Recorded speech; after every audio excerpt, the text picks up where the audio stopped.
Hey everyone, Remington here, Hub City Home Inspection. On this video, we're going to talk about water heaters, hydro massage tubs, and the gas distribution system and gas appliances. Whenever we're looking at water heaters, majority of ours here are gas. I'll go in spurts where I have a lot of electric ones, but either way, we've got common notes on both of them. on our gas water heater, kind of like we talked about on the furnace earlier, one of the notes you'll see all the time, new construction and pre-existing or existing, is the vent pipe going through the ceiling.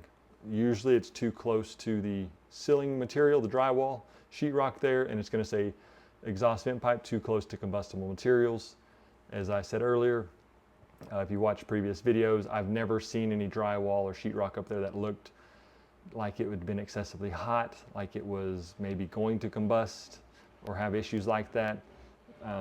It's extremely common note, but obviously they tell us this for a reason, for building standards. We don't want it touching, shouldn't be touching. It is considered incorrect. Another thing we're looking for, we have our gas line coming in. We've talked about this earlier too in a previous video, is we want a sediment trap. So our gas line comes in and we have a pipe that drops down. So if we have debris in this gas line, it'll drop down into that sediment trap, and then the gas rolls onto the unit. That helps lengthen the life of the unit and keep debris out of the water heater. So we want to see one of those. Modern standards want to see that. Along our gas line also, now we want to see the proper shutoff valve, on and off valve. Usually those are red and yellow. Quarter turn valve. Some of the old ones are an old metal valve and you need pliers to turn it usually. Modern standards say, hey, you should be able to shut this off quickly and by hand. So you walk up, turn it, and hey, your gas is shut off. And that's common on older units also. Let's see, our TPR valve, so temperature pressure relief valve. You have your water heater. Your water heater's here, and this little valve that sticks out of the side.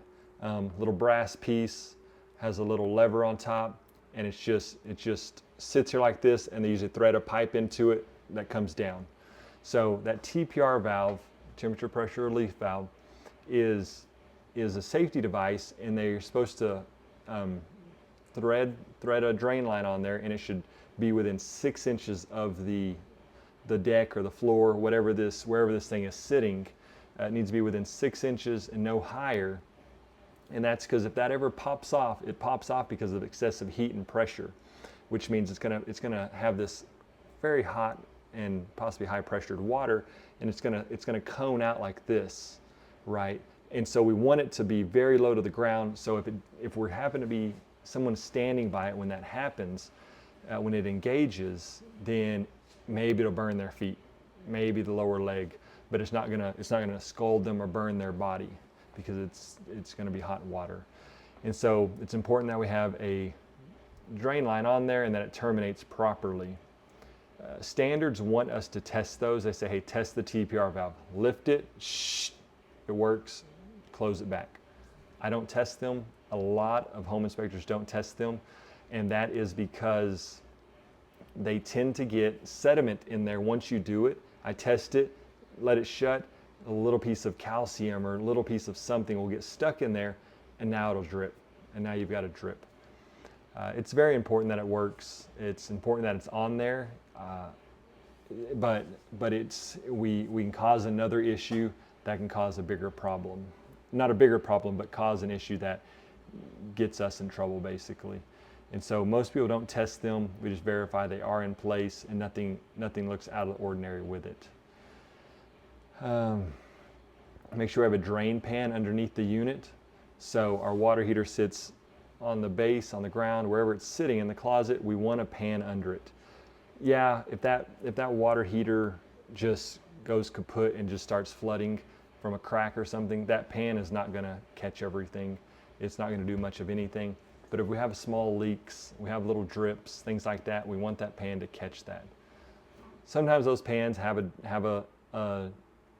they actually go to a drain line, which is great.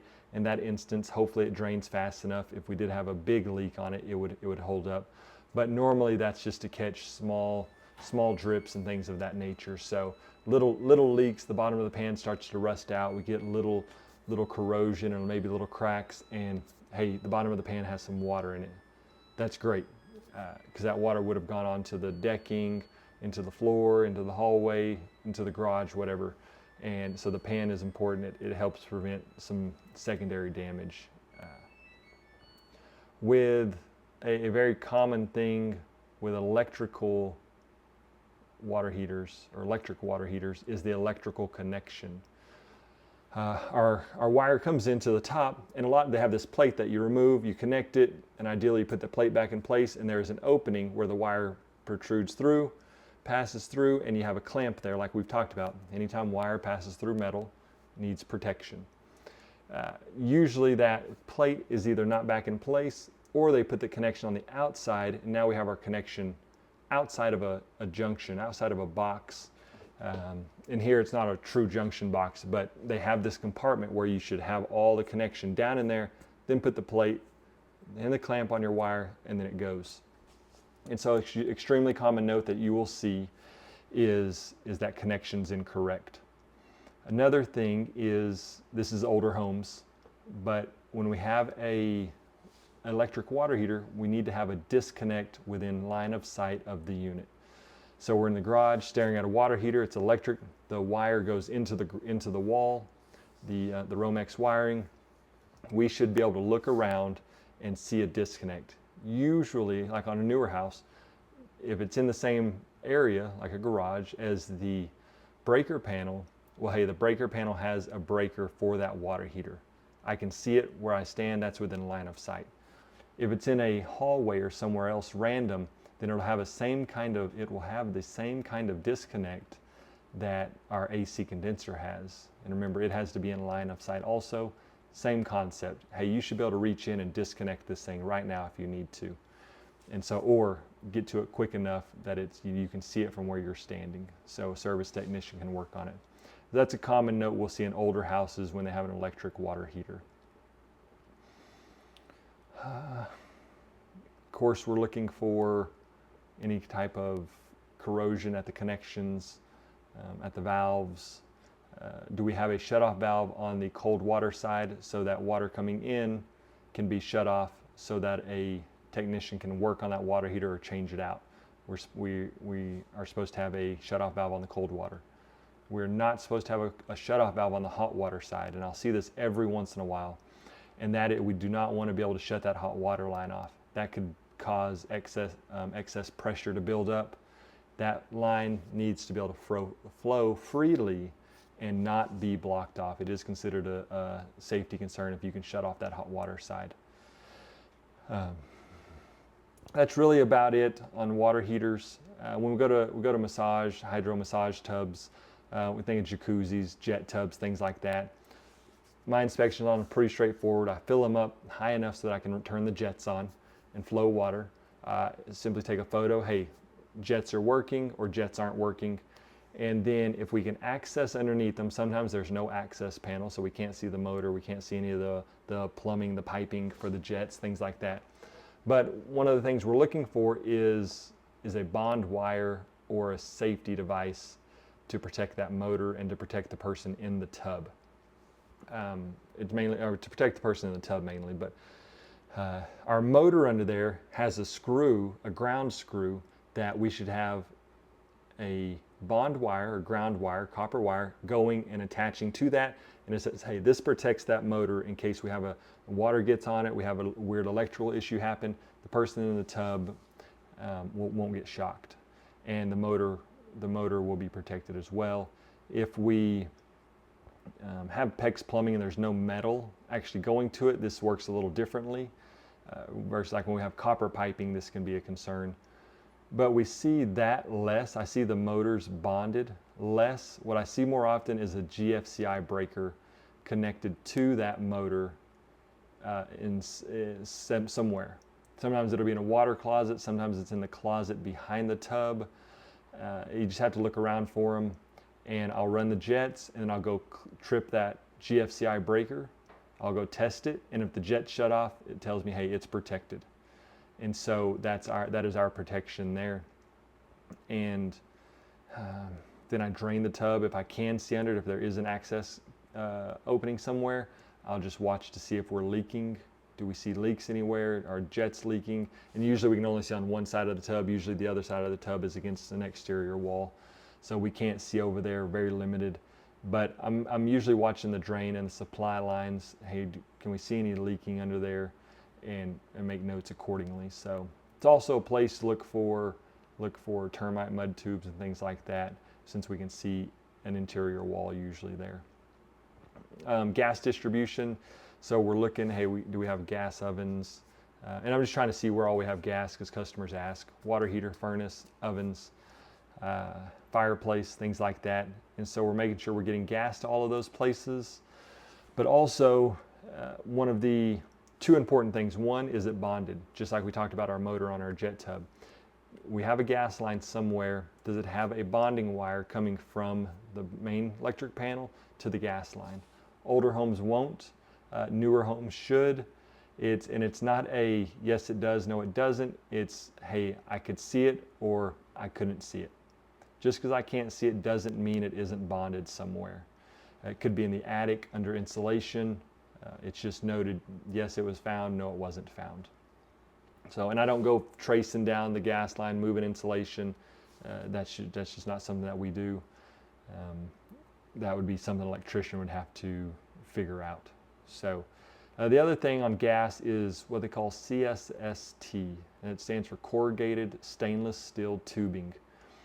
Now, it's a yellow line, but it isn't. If you go out to your water heater and you open that up, you may have a yellow line right there, little small flex line, and it's kind of shiny, plastic looking. You may have that at a gas oven also. That is not CSST. CSST is usually, so this other line out by your water heater's about like this. CSST is usually larger, and it's not shiny. It has more like a rubber looking coating on it. And the ridges in it are, it's not smooth, but it's smoother. And that pipe, they make it in yellow and black are the two I'm familiar with. The black is the better of the two. The yellow is not as safe. It's still allowed, they still sell it, they still put it in houses today.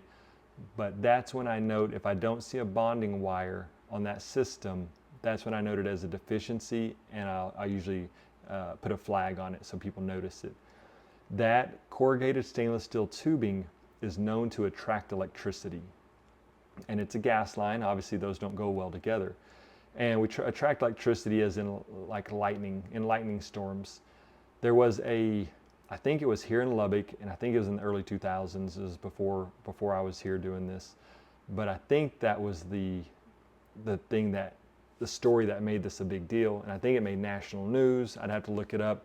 But a house actually, and we're not trying to scare people with this, but a house blew up, what they said blew up because of that exact scenario. Lightning struck it, struck that gas line, and of course the gas caught fire and the house, they said blew up. I don't know what that looks like, you know. But it wasn't good.